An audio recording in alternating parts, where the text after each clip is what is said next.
बहरहाल बढ़ते हैं अगली खबर की तरफ और अगली खबर है कर्नाटक से, जहां घोटालों को लेकर विपक्ष बहुत हमलावर है और कर्नाटक में मुख्यमंत्री सिद्धारमैया की पत्नी को मैसूरू में जमीन आवंटन में घोटाले का जो मामला है उसमें राज्य में बीजेपी ने कांग्रेस सरकार के खिलाफ घोटाले को लेकर मोर्चा खोल दिया है। बीजेपी विधायकों ने कल पूरी रात बेंगलुरु में विधानसभा के बाहर प्रदर्शन किया। विपक्ष ने सरकार से मांग की है कि जो मुद्दा है उसके फर्जी जमीन आवंटन मामले पर चर्चा होनी चाहिए। इससे पहले भी विपक्ष ने स्पीकर के सामने ये मांग रखी थी, लेकिन इस मुद्दे पर चर्चा हुई ही नहीं। मैसूरू में जमीन हासिल करने वालों में मुख्यमंत्री सिद्धारमैया की पत्नी पार्वती का नाम भी शामिल है। तो कर्नाटक विधानमंडल का सत्र तो शुक्रवार को समाप्त हो जाएगा, इसीलिए चर्चा के लिए विपक्ष दबाव बना रहा है। विपक्ष का आरोप है कि सरकार चर्चा से घबरा रही है। विपक्ष ने मांग की कि मुख्यमंत्री इस मामले पर सदन में जवाब दें। सिद्धारमैया सरकार पर एसटी फंड ट्रांसफर घोटाले का भी एक आरोप है और सीएम भी इस मामले में गड़बड़ी स्वीकार कर चुके हैं।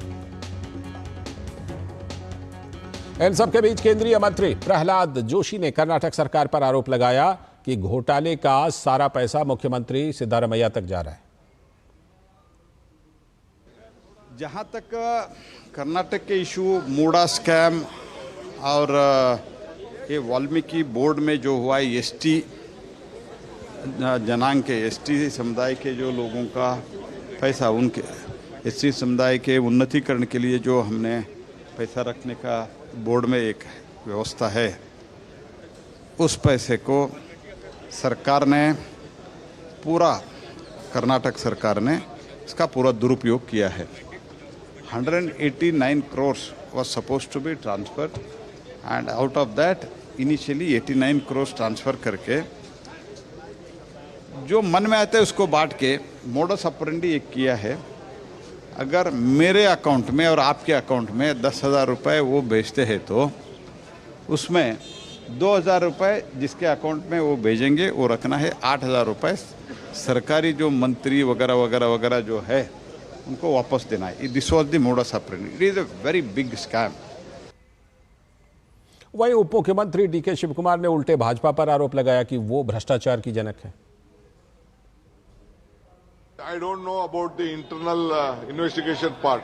I know investigation is going on, what action is going on. I've been seeing in the media.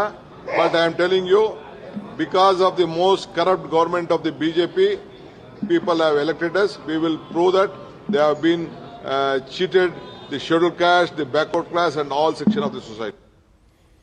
सीधे चलते हैं बेंगलुरु अपनी संवाददाता शुभा के पास और उनसे अपडेट लेते हैं। शुभा, जो अपोजिशन मांग कर रही है बीजेपी, रात भर वहां पर उन्होंने प्रदर्शन किया, वो कह रहे हैं चर्चा होनी चाहिए। चर्चा तो करा लो, डिस्कशन तो करा लो। क्या कांग्रेस को क्या प्रॉब्लम है वहां पर वो और सरकार को, गवर्नमेंट को, कि वो चर्चा तक नहीं करा रही, डिस्कशन नहीं करा रही? कर्नाटका के मूडा स्कैम और एससी एसटी के जो फंड थे, इन्होंने अपने दुरुपयोग में इन्होंने इन्वॉल्वमेंट किया, जिसके बारे में बीजेपी ने कई दिनों से प्रतिभटन भी कर रहे हैं। कर्नाटका में अभी सेशन भी स्टार्ट हुआ है। सेशन के पहले दिन से ही इन्होंने प्रश्न भी उठाया था कि वाल्मीकि हगरण और मूडा हगरण के बारे में सीएम और इनके सारे पक्ष के नेताओं को अपने उत्तर देने के लिए, अपने चर्चा करने के लिए इन्होंने मांग किए थे। पर सेशन स्टार्ट होकर अभी एक वीक तो चला गया, पर अभी तक इनको चर्चा करने में तकलीफ तो नहीं है, लेकिन इन्होंने चर्चा करने आए ही नहीं है। तो बीजेपी वालों ने इनके ऊपर प्रतिभटन का आयोजन किया। इन्होंने रात भर विधानसौध के सामने प्रतिभटन का आयोजन भी किया, प्रतिभटन भी किया।